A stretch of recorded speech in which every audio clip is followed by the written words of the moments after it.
Welcome back to Crash Course. If you are watching my video, then close your eyes and relax. One request: if you like my video, please like and subscribe.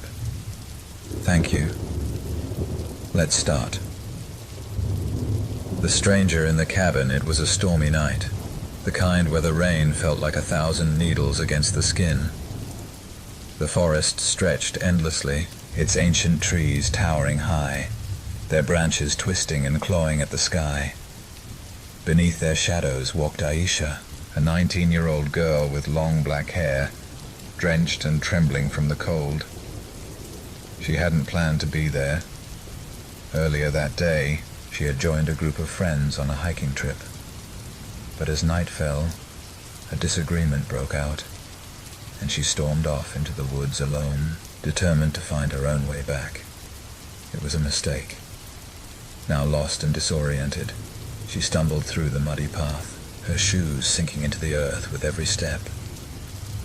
The rain showed no mercy, blurring her vision and muffling every sound except the rumbling thunder overhead. As she walked deeper into the forest, a faint light appeared in the distance. Hope sparked in her chest. A cabin. Someone must live there. Someone who could help. The cabin was old and decrepit, its wooden walls covered in moss. The dim glow from its window flickered like a dying flame. As Aisha approached, she hesitated. Something about the place felt off. The air grew colder, and the sounds of the forest seemed to fade, leaving only the pounding rain and the creak of the wooden steps beneath her feet. Knocking on the door, she called out, "Hello? Is anyone there?" Her voice was barely audible over the storm. The door creaked open on its own. Inside, the cabin was eerily silent. A single candle burned on a wooden table, casting long shadows across the room. There was no sign of anyone. "Hello?" she called again, stepping inside. The warmth of the cabin was a small relief, but her gut told her something wasn't right. She noticed strange carvings on the walls, symbols she didn't recognize. A mirror hung above the fireplace, its surface cracked, and a single rocking chair swayed gently, as if someone had just risen from it. Suddenly, the door slammed shut behind her. Aisha spun around, her heart racing. "Who's there?" she demanded.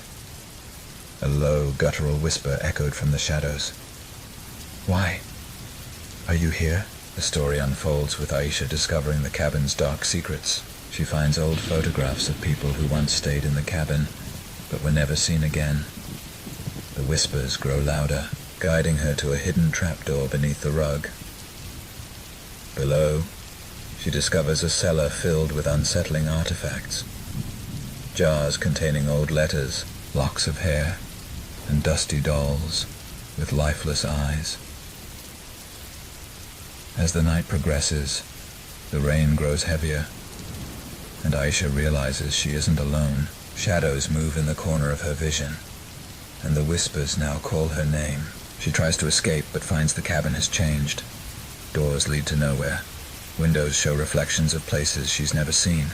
Every time she thinks she's escaped, she ends up back inside the cabin.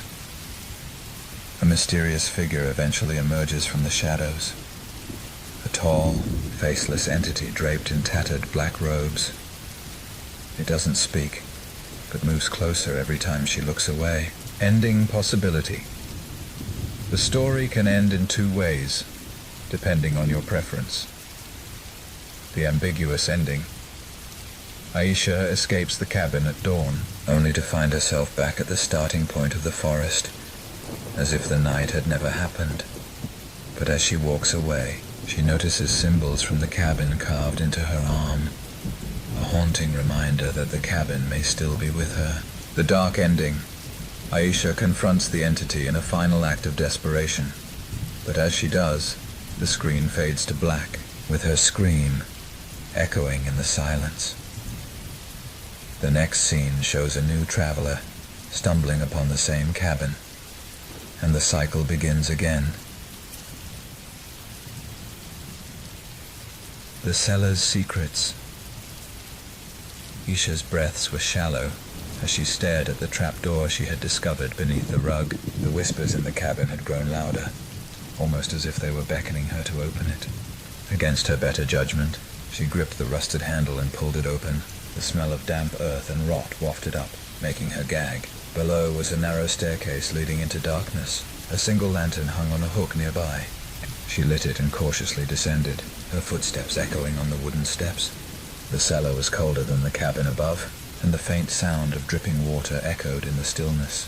The light of the lantern revealed shelves lined with jars, each containing something grotesque. One held what looked like a withered hand, another a bundle of teeth. On the far wall, she noticed a large, faded painting. It depicted a family standing in front of the cabin, but their faces were scratched out. Beneath the painting was a small, handwritten note. They came and stayed. They never left. Aisha felt the air grow heavier. She turned to leave, but froze.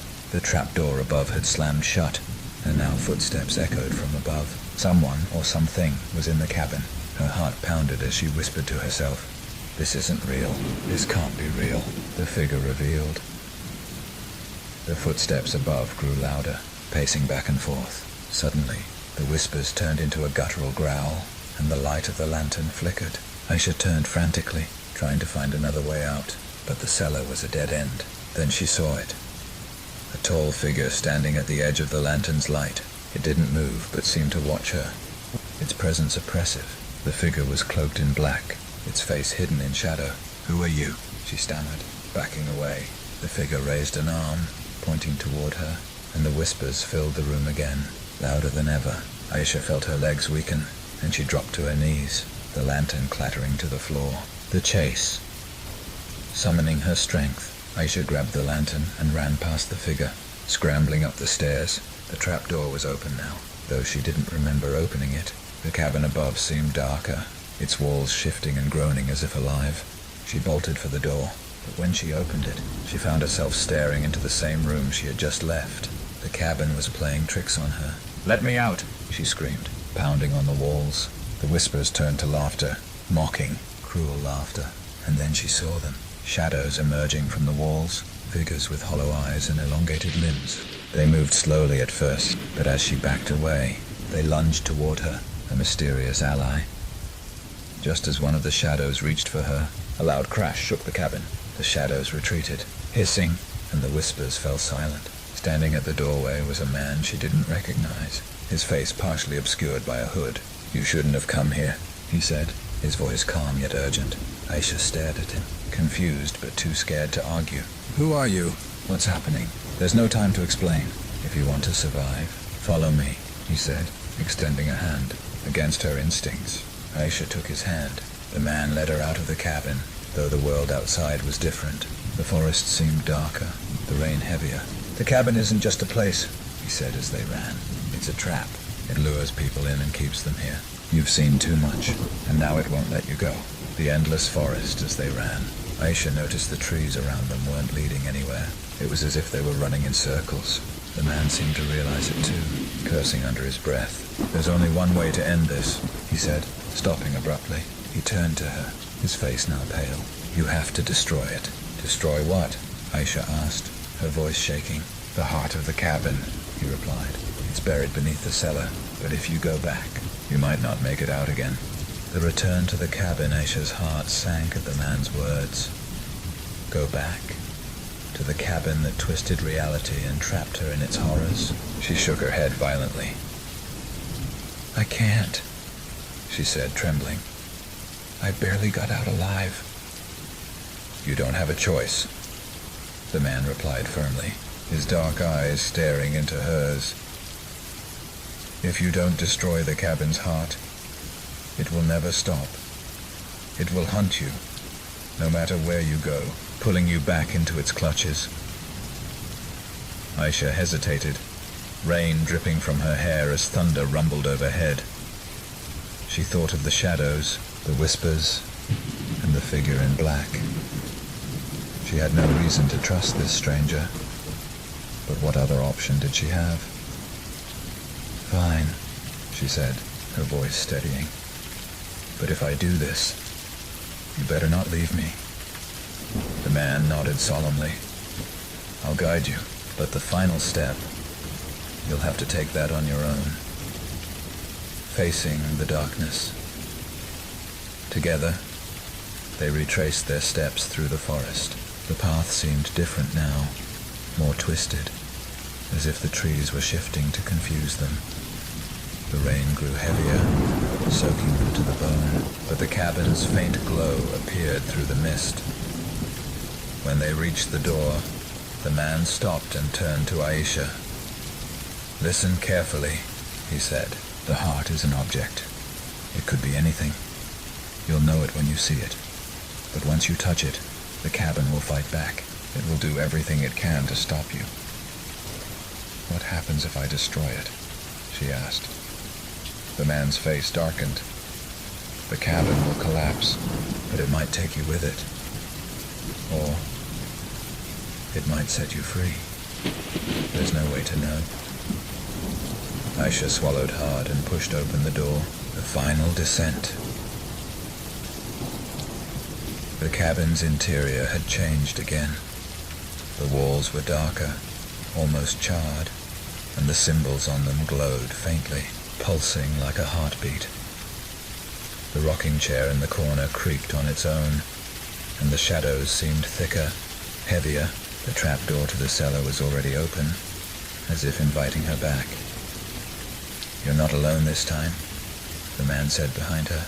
Aisha nodded and descended into the cellar, lantern in hand. The room was colder than before, and the jars on the shelves now seemed to be watching her, their contents shifting unnaturally. At the far end of the room, where the painting of the faceless family once hung, there was now a small pedestal. On it rested a single, ornate box. It was made of dark wood, carved with the same symbols she had seen throughout the cabin. The box pulsed faintly, matching the rhythm of the whispers around her. "The heart," she whispered. As she stepped closer, the shadows in the cellar began to stir. They rose from the ground and the walls, forming figures with hollow eyes and stretched limbs. The whispers turned into screams, a cacophony of voices begging, pleading, and threatening her all at once. The fight for freedom. "Destroy it, now!" the man shouted from behind her. Aisha lunged for the box, her hands trembling as she grabbed it. The moment her fingers touched the surface, the room erupted in chaos. The shadows lunged toward her, their skeletal hands clawing at her arms and legs. She screamed, holding the box tightly as the whispers turned into deafening roars. Her mind was filled with images. People trapped in the cabin, reliving their worst fears, unable to escape. "You can't let it win," the man yelled, swinging a broken plank at one of the shadows. Aisha fought against the overwhelming dread that filled her. She smashed the box against the pedestal, but it didn't break. She tried again, harder this time, and cracks began to form. The shadows screamed in unison, their forms flickering like flames. "Almost there," the man urged. With one final swing, Aisha shattered the box. A blinding light erupted from within, consuming the room. The shadows disintegrated, their screams fading into silence. The collapse. The cabin began to shake violently. The walls cracked, and the floor split apart, revealing a void of darkness beneath. "We need to get out," the man shouted, grabbing Aisha's arm. They ran up the stairs, dodging falling debris as the cabin collapsed around them. When they reached the door, Aisha turned back for one last look. The figure in black stood in the center of the room, unmoving, as the cabin crumbled. It tilted its head slightly, as if acknowledging her, before disappearing into the void. The two of them burst out into the forest, just as the cabin collapsed entirely. leaving nothing but a smoldering crater in its place. The aftermath. The storm had stopped. The forest was silent, almost peaceful. Aisha stood at the edge of the crater, her body aching, but her heart lighter. "Is it over?" she asked, her voice barely above a whisper. The man nodded. "For you, yes. But the cabin might rebuild itself someday, waiting for the next soul to wander in." "Why did you help me?" she asked, turning to him. He hesitated, then said, "Because I couldn't save myself." Before she could ask what he meant, he began to fade, his form dissolving into mist. Aisha stood there, alone, as the first rays of dawn broke through the trees. The nightmare was over, for now.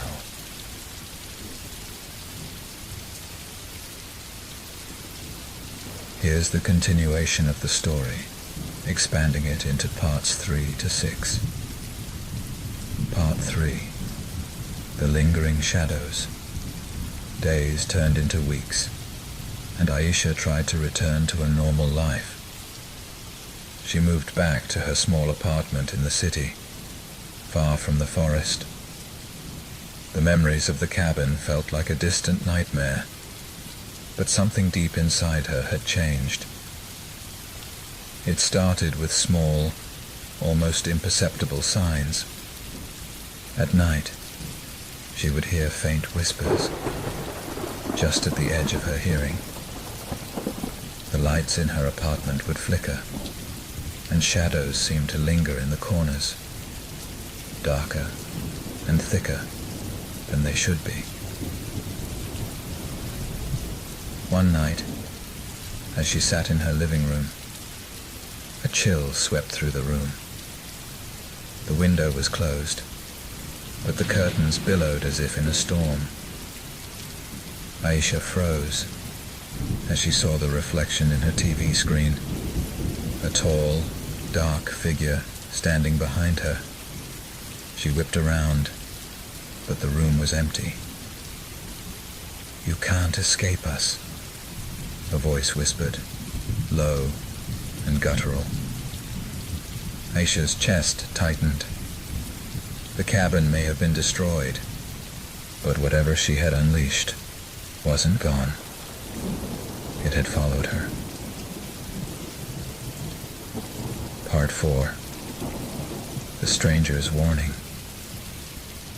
Aisha's nightmares grew worse. Every time she closed her eyes, she was back in the forest, standing before the cabin.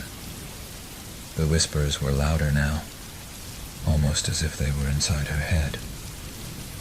Desperate for answers, she began researching the cabin's history.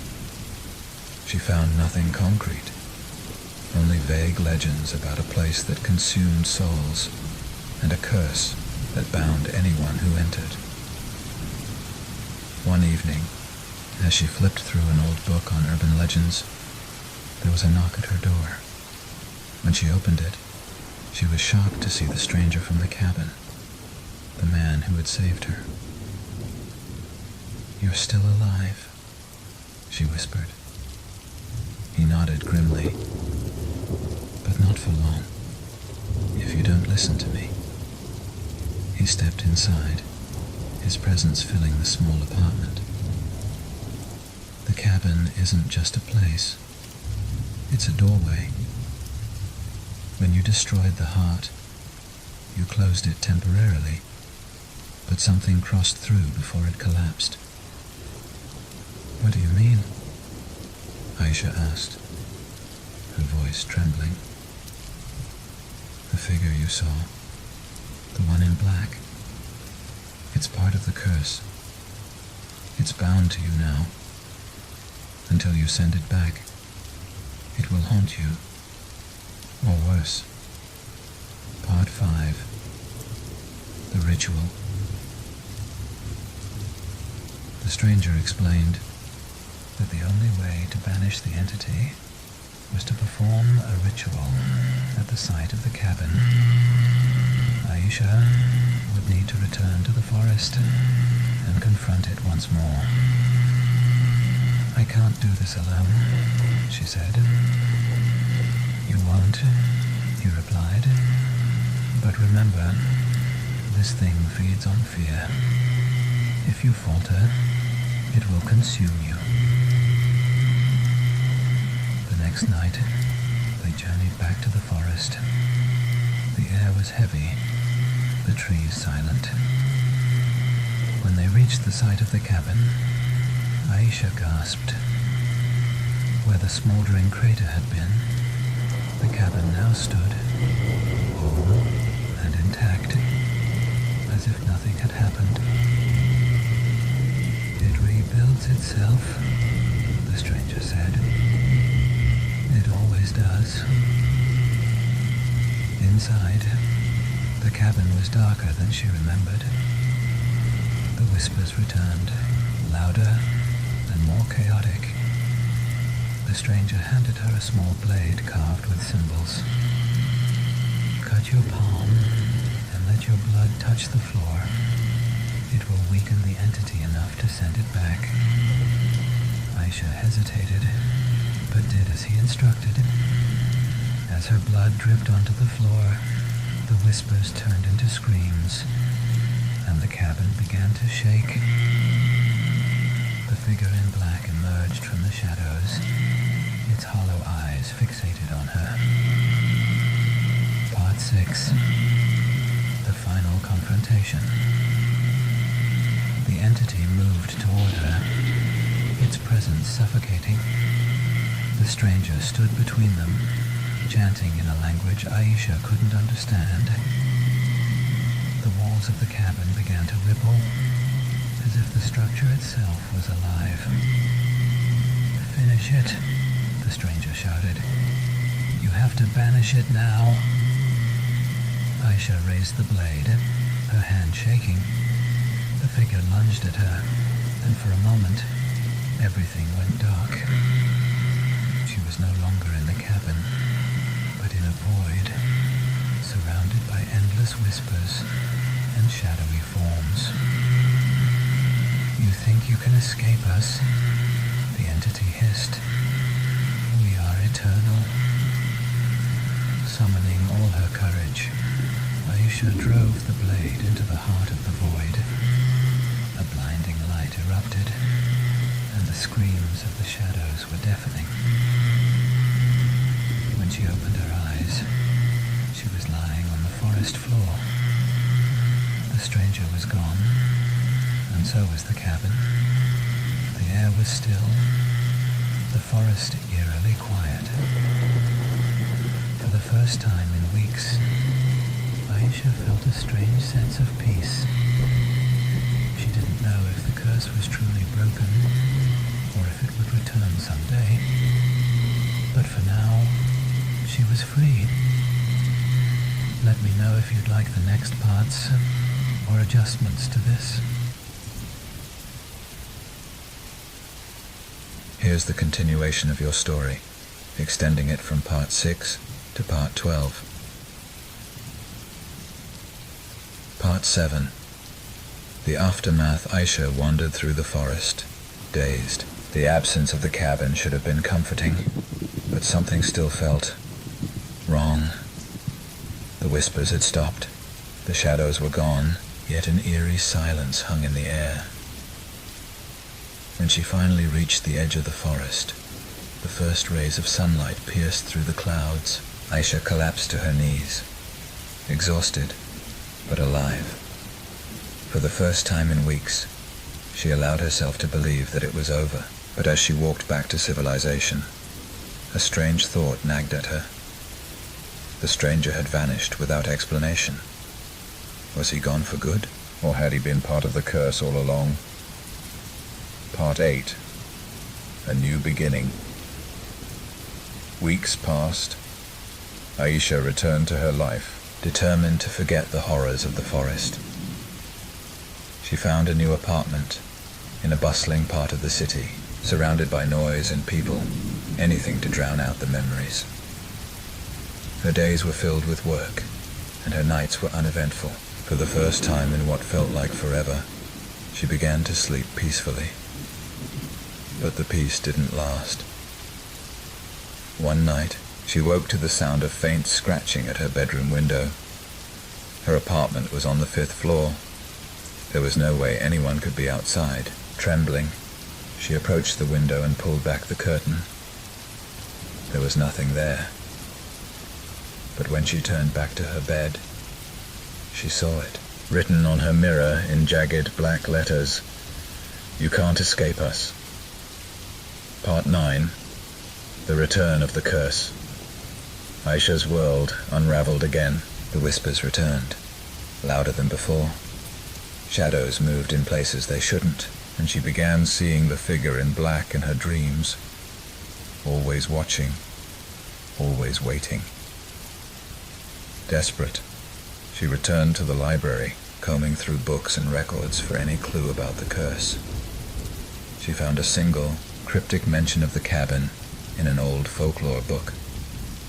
The House of Whispers binds its chosen. To break the bond, one must sever the tether of life. Aisha's blood ran cold. Did this mean she had to die to escape the curse? Or was there another way? Part 10. The stranger's truth that night, as she sat in her apartment, trying to make sense of the cryptic text. The stranger appeared again. This time, he didn't knock. He simply materialized in the corner of the room, his form flickering like a shadow. "You're still alive," he said, his voice tinged with surprise. "I thought it was over," Aisha said, her voice trembling. "But it's not, is it?" The stranger sighed. "The cabin marked you. Destroying it wasn't enough. The curse is tied to your soul now. How do I stop it?" she demanded. The stranger hesitated. "There's a way, but it comes at a cost. You have to return to the cabin, what's left of it, and confront the entity. Not just banish it, destroy it completely." "And what's the cost?" The stranger looked at her, his eyes filled with sadness. "Your life." Part 11. The journey back, Aisha was hesitant, but she knew she couldn't live like this anymore. The whispers were growing stronger, the figure in black appearing more frequently. It was only a matter of time before it consumed her entirely. With the stranger as her guide, she made her way back to the forest. This time, the path was different, darker, more twisted. The trees seemed to close in around them, their branches like skeletal hands. When they reached the site of the cabin, Aisha gasped. The ground where the cabin had stood was no longer empty. In its place was a massive tree, its bark blackened and covered in the same symbols she had seen in the cabin. "This is it," the stranger said. "The heart of the curse. Destroy it, and you'll be free." Part 12. The Final Sacrifice. Aisha approached the tree, her heart pounding. The whispers were deafening now, the air thick with an oppressive energy. As she touched the bark, the symbols began to glow, and the ground beneath her feet trembled. The figure in black emerged from the shadows, more imposing than ever. Its hollow eyes bore into her as it raised a skeletal hand. "You think you can break me?" it hissed. Aisha held up the blade the stranger had given her. "I'm not afraid of you anymore." The entity lunged at her, but this time she stood her ground. She drove the blade into the tree, and a blinding light erupted from the wound. The whispers turned into screams as the tree began to crack and splinter. The entity writhed in agony, its form dissolving into smoke. The ground shook violently, and Aisha felt herself being pulled into the light. "You've won," the stranger said, his voice distant. "But this is the end for you." As the light consumed her, Aisha felt a strange sense of peace. The whispers were gone. The shadows dissolved. She closed her eyes, ready to let go.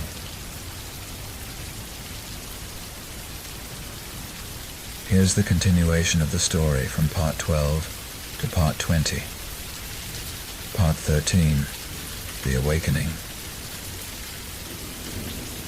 Aisha opened her eyes, expecting nothingness. Instead, she found herself lying in a clearing, bathed in soft sunlight. The forest no longer looked menacing. It was calm, alive, and peaceful. Was she alive? She touched her chest, expecting to feel nothing, but her heart was still beating. Confused, she sat up and looked around. The massive tree was gone, and so was the stranger. Had she truly broken the curse? As she stood, she noticed something strange. The pendant around her neck, something she hadn't been wearing before, glowed faintly. It was carved with symbols similar to those on the tree. "You weren't supposed to survive," a voice whispered. Aisha spun around, but no one was there. The forest was silent. Part 14. A world changed. When Aisha returned to the city, everything felt different. The world looked the same, but there was something off. People she passed on the streets didn't seem to notice her. Her reflection in mirrors lingered for a second longer than it should. The whispers were gone, but something new had taken their place. A faint hum, always in the background, like a song she couldn't quite hear. At first, she dismissed it as paranoia, but then the dreams started. Part 15. The Dreams. Each night, Aisha dreamed of a vast, empty void. In the distance, she saw the same black tree, its branches stretching endlessly into the darkness, and always she heard the same voice. "You took something from us." The dreams grew more vivid, more real. One night, she woke to find dirt under her fingernails and mud on her feet, as if she had been walking in the forest. The pendant around her neck glowed brighter each time. She couldn't take it off. It burned her skin whenever she tried. It was clear. The curse wasn't broken. It had simply evolved. Part 16. The Stranger Returns. Aisha decided to seek answers. She returned to the library, searching for more information about the cabin, the tree, and the symbols. But no matter where she looked, the answers eluded her. Until the stranger returned. This time, he looked different. Tired, almost translucent, as if he were fading. "You shouldn't be here," he said.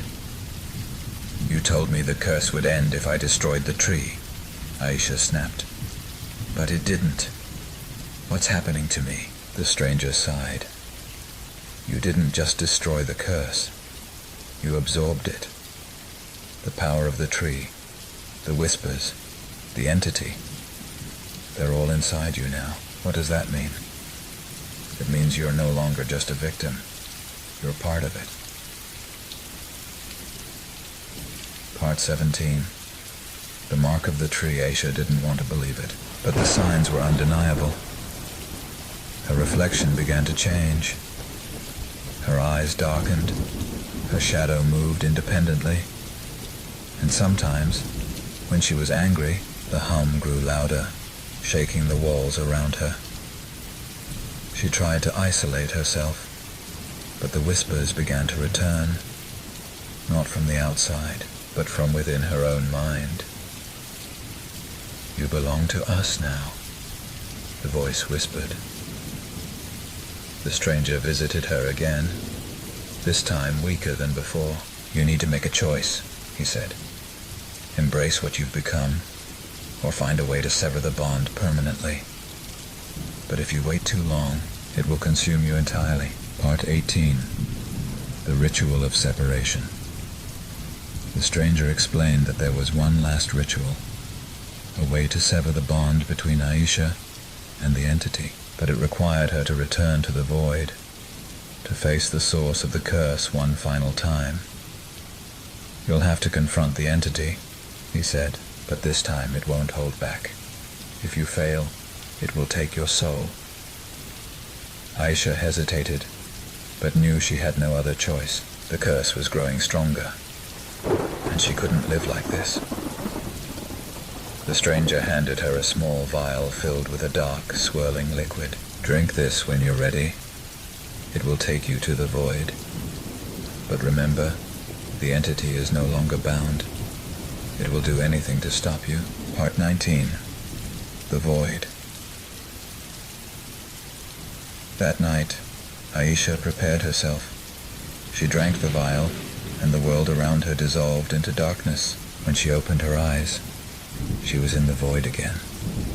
The black tree loomed in the distance, its branches writhing like snakes. The hum was deafening now, vibrating through her very being. The entity emerged from the shadows, its form more monstrous than before. Its eyes burned with fury. "You think you can escape us?" it hissed. "You are ours." Aisha stood her ground, holding the pendant tightly. Not anymore. The battle began. Part 20. The final confrontation. The void trembled as Aisha and the entity clashed. It attacked her with tendrils of shadow, but she countered with bursts of light from the pendant. Each strike weakened the entity, but it wasn't enough. "You can't defeat me," it snarled. "You are me." Aisha realized the truth. The entity wasn't just a separate being. It was a part of her now. The fear, the darkness, the curse. To destroy it, she had to destroy that part of herself.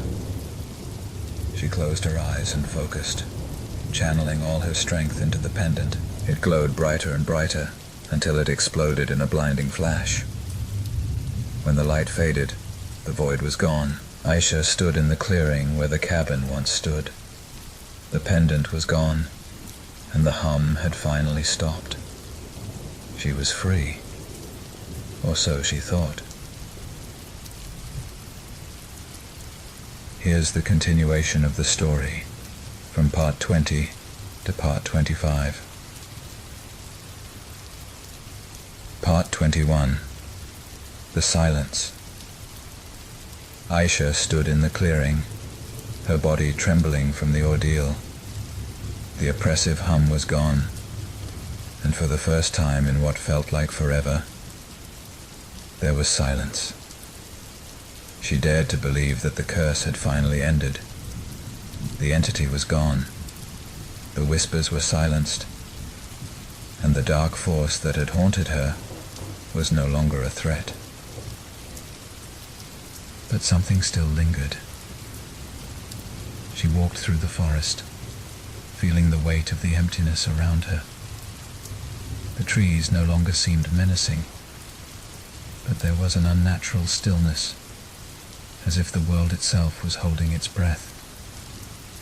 The sun hung low in the sky, casting long shadows. It felt wrong.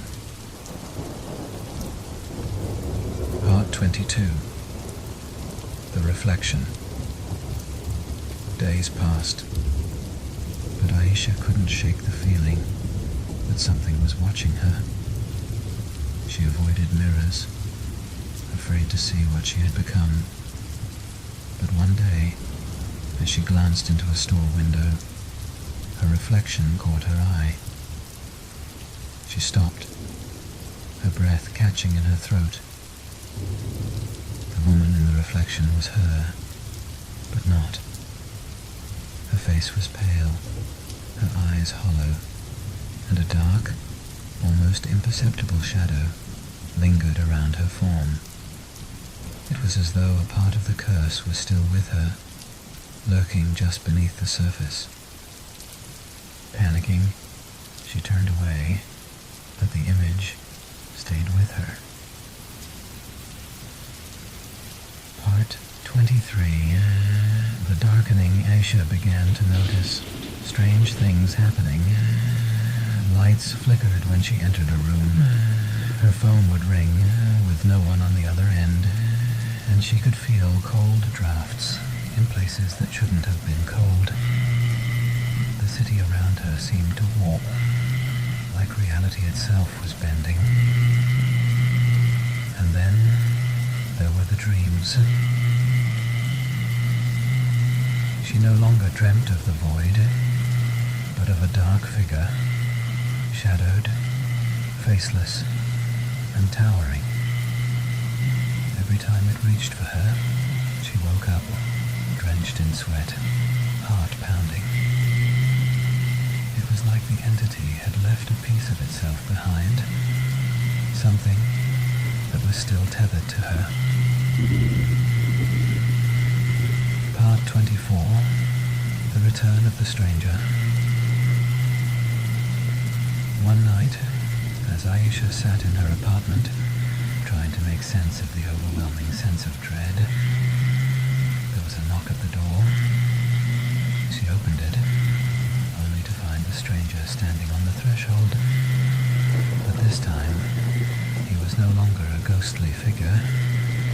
His body was solid, his face pale, as if he had returned from the dead. "You didn't destroy it," he said, his voice hollow. "You merely pushed it away." Aisha stepped back, shaking her head.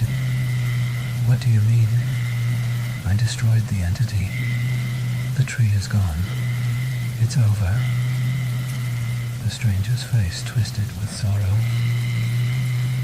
"You severed the bond, but the curse had already infected you. It left a part of itself behind. And now, it's growing. It's using you to return." Part 25. The Gathering Darkness. Aisha felt the world shift beneath her feet. The air turned colder, and a pressure settled on her chest. She could feel the darkness creeping from the corners of her mind. The whispers were faint, but growing louder. The shadowy figure from her dreams appeared in her thoughts, looming closer with each passing moment. "You were never meant to survive," the stranger said, his eyes filled with regret. "The curse was never just about the entity. It was about creating a vessel for something far older, far darker." The ground beneath her seemed to pulse with dark energy, and Aisha could feel the shadow's presence at the edges of her consciousness. I'm not the vessel," she whispered, her voice trembling. "You are," the stranger replied. "The entity used you, but it wasn't the end. It's just the beginning. The darkness you fought is only part of a much larger force. A force that will soon rise again. And you are its anchor." Aisha's heart raced as the world around her seemed to crumble. The city, the forest, the very air. Everything was being consumed by a growing shadow, one that had been born inside her and was now threatening to escape. "How do I stop it?" she cried, her voice breaking. "You can't stop it," the stranger said, his voice quiet but firm. "But you can delay it. You can keep the darkness bound. For now." Aisha felt a surge of despair, knowing that the battle she had fought had only led her to this, an even greater nightmare. The curse was not over. It was only just beginning.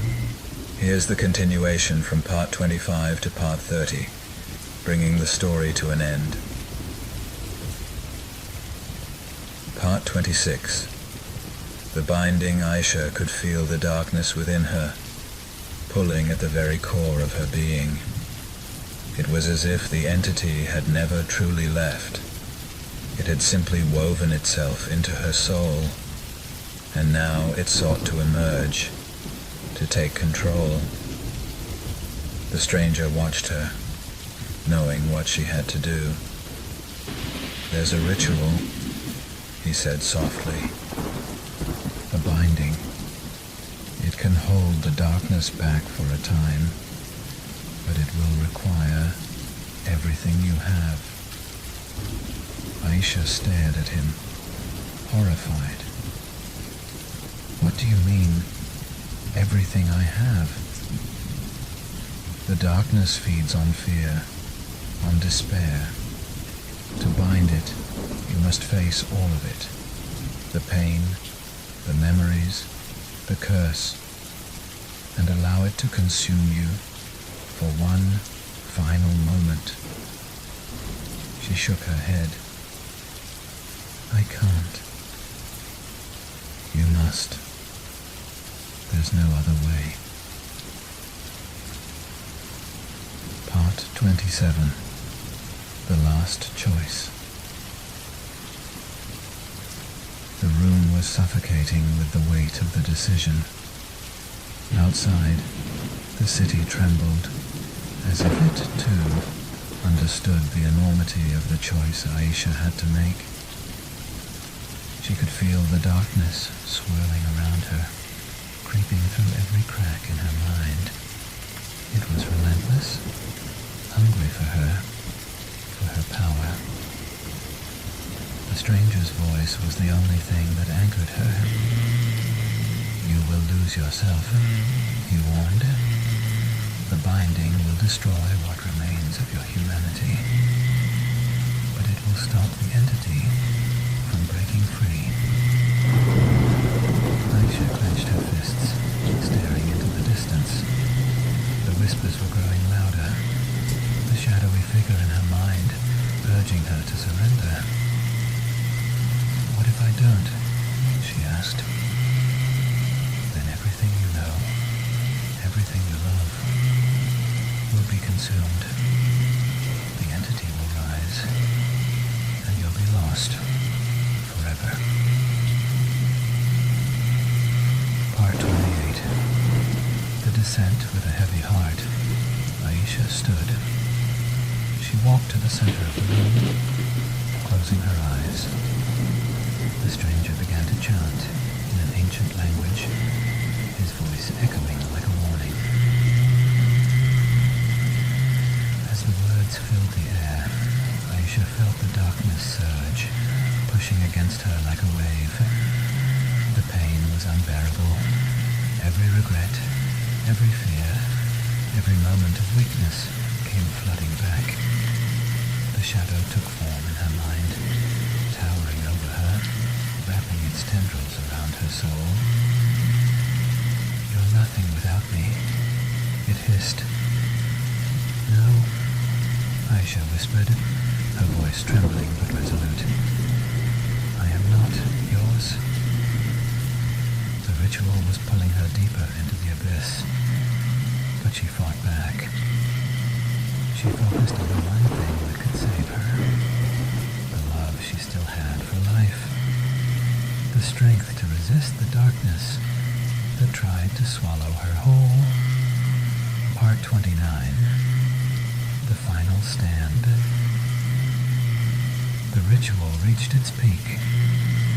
The shadow lashed out, its form contorting, becoming a monstrous reflection of everything Aisha feared. But she held firm, pushing through the pain, forcing herself to remember who she was. "I am not your vessel," she cried out. "I will not be your anchor." The pendant around her neck began to glow once more, the same light that had once destroyed the tree, now seeping through her skin, lighting her from within. The force of the light pushed the darkness back, bit by bit, until only the faintest remnants remained. The entity screeched in fury, unable to fully manifest. It tried to claw its way into her, but Aisha's strength, her will, was greater. Part 30. The end of the curse. The light exploded, flooding the room with pure brilliance. Aisha collapsed to the ground, her body exhausted, her spirit drained. The stranger disappeared, his final task completed. The darkness that had plagued her for so long was gone, locked away in the void once more. Aisha lay in the silence, her breath slow and steady. She didn't know how much time had passed. She didn't know if the curse was truly over, or if it would return one day. But for now, the world was quiet. The city outside had returned to its peaceful rhythm. The storm had passed, and the air felt lighter than it had in years. Aisha knew that she had survived, but she also knew that the darkness, though banished, had left a mark on her soul, a reminder of the battle she had fought and the cost of her victory. As she stepped outside into the dawn, she took a deep breath.